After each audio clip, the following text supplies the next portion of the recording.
Hello and welcome to Nilkantamoni channel. আজকে এসেছি fried rice নিয়ে তোমাদের যাবতীয় সমস্যার সমাধান দিতে এবং কিভাবে সুন্দর ও ঝরঝরে ফ্রাইড রাইস তৈরি করতে হয় তার পদ্ধতি বলতে।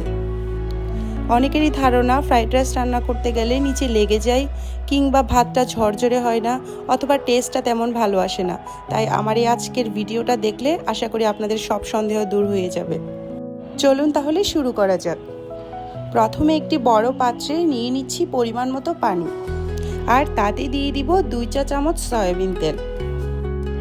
পানি যখন বকবক করে ফুটতে শুরু করবে তখন দিয়ে দিব আগে থেকে ধুয়ে রাখা চাউলগুলো। আমি এখানে আধা কেজি পরিমাণ চাল ব্যবহার করেছি। চালটা 20 থেকে 30 মিনিট প্রথমেই পানিতে ভিজিয়ে রাখতে হবে, তারপর ভালো করে ধুয়ে রান্নার জন্য ব্যবহার করতে হবে। ভাত রান্নার মাঝামাঝি পর্যায়ে আমি দিয়ে দিয়েছি 1 চা চামচ ভিনেগার। ভাতটা যখন 80 থেকে 90% কুক হয়ে যাবে তখনই আমাদের পানি সরিয়ে ফেলতে হবে। আমি আঙ্গুলে নিয়ে দেখিয়ে দিচ্ছি, ঠিক এই পর্যায়ে আমাদের এখন পানি সরিয়ে ফেলতে হবে। ভাতগুলো আমি পানি ছড়িয়ে নিয়েছি, এবার এগুলো আধ ঘন্টার জন্য ফ্রিজে রাখতে হবে। ফ্রাইড রাইসের জন্য নিয়ে নিতে হবে কিছু কালারফুল সবজি। আমি নিয়েছি এখানে বাঁধাকপি, শিম ও গাজর। এবার একটা পাত্রে দিয়ে দিতে হবে পরিমাণ মতো সয়াবিন তেল।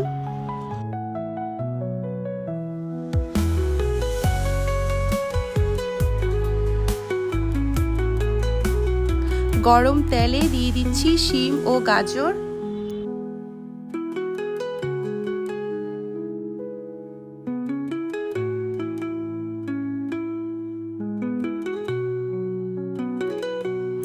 এবার তাতে দিয়ে দিব পরিমাণ মতো লবণ এবং পরিমাণ মতো হলুদের গুঁড়া।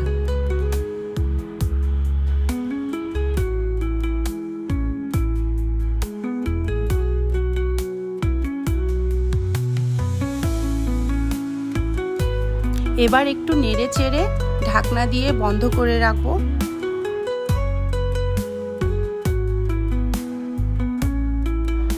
কিছুক্ষণ পরেই যখন দেখতে পাচ্ছি শিম এবং গাজরগুলো অর্ধেক রান্না হয়েছে, তারপর দিয়ে দিচ্ছি আমাদের আগে থেকে কেটে রাখা বাঁধাকপি কুচি।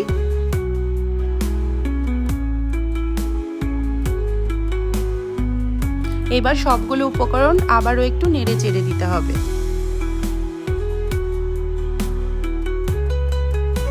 দেখতেই পাচ্ছেন আমাদের ভাজি হয়ে গিয়েছে। এবার আমরা একটা ছাঁকুনির সাহায্যে ভাজিগুলো তুলে রাখবো। আপনারা এখানে আপনাদের পছন্দ মতো যে কোনো সবজি ব্যবহার করতে পারবেন, তবে একটু কালারফুল সবজি দেওয়ার চেষ্টা করবেন। আমার হাতের কাছে আমি যে সবজিগুলাই পেয়েছি সেই সবজিগুলাই দিয়েই রান্না করেছি।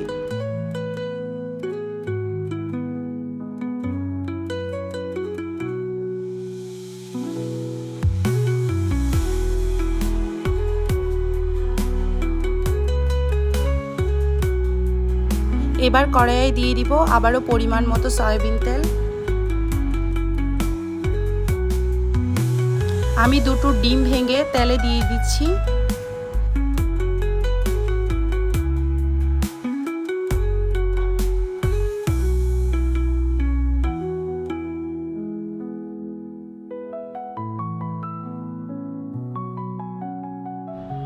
ডিমগুলো হালকা আঁচে নেড়ে চেড়ে ঝুরা করে ভাজি করে নিতে হবে।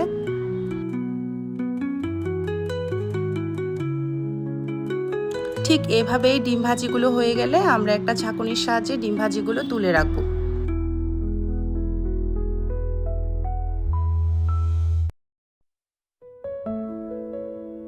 সবশেষে আবারও দিয়ে দিব কড়াইয়ে পরিমাণ মতো সয়াবিন তেল।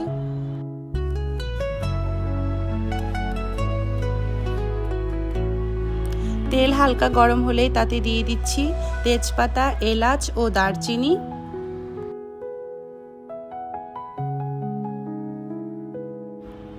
উপকরণগুলো একটু নেড়ে চেড়ে তাতে দিয়ে দিব পরিমাণ মতো পেঁয়াজ কুচি। আমি এখানে বড় বড় 3টা পেঁয়াজ ইউজ করেছি। আর সাথে দিয়ে দিব 1 চা চামচ আদা বাটা ও 1 চা চামচ রসুন বাটা।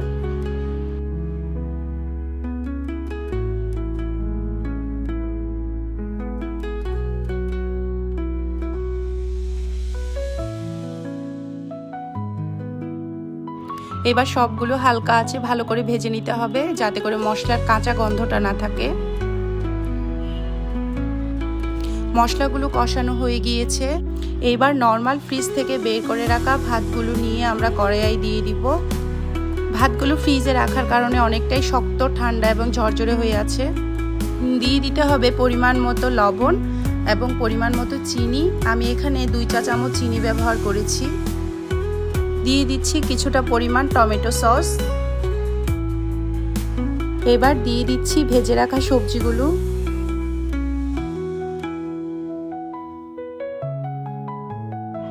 এবার আস্তে আস্তে করে সব কিছু মিক্স করে নিব।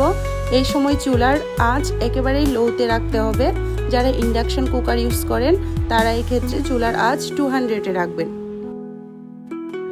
সবগুলো উপকরণ মিক্স করে নিয়েছি।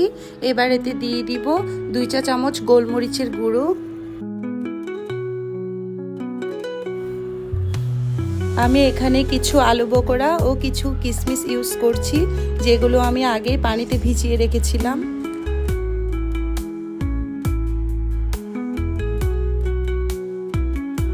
এবার সবগুলো উপকরণ উল্টিয়ে পাল্টিয়ে উপরে নিচে ভালো করে মিক্স করে নিতে হবে।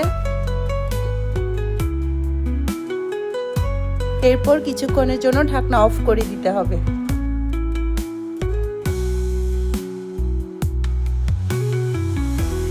এবার সবশেষে দিয়ে দিব আমাদের ভেজে রাখা ডিমগুলো। ডিমগুলো ভালো করে উপরে নিচে মিক্স করে দিব।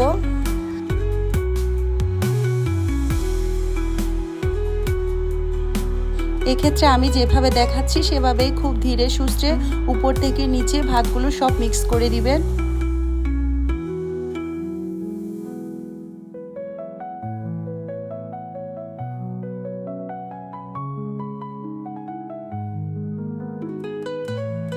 মিক্স করা হয়ে গেলে আধ ঘন্টা চুলার আঁচ লোতে রেখে দমে রেখে দিলেই তৈরি হয়ে যাবে আমাদের সুস্বাদু ফ্রাইড রাইস। ধন্যবাদ সবাইকে।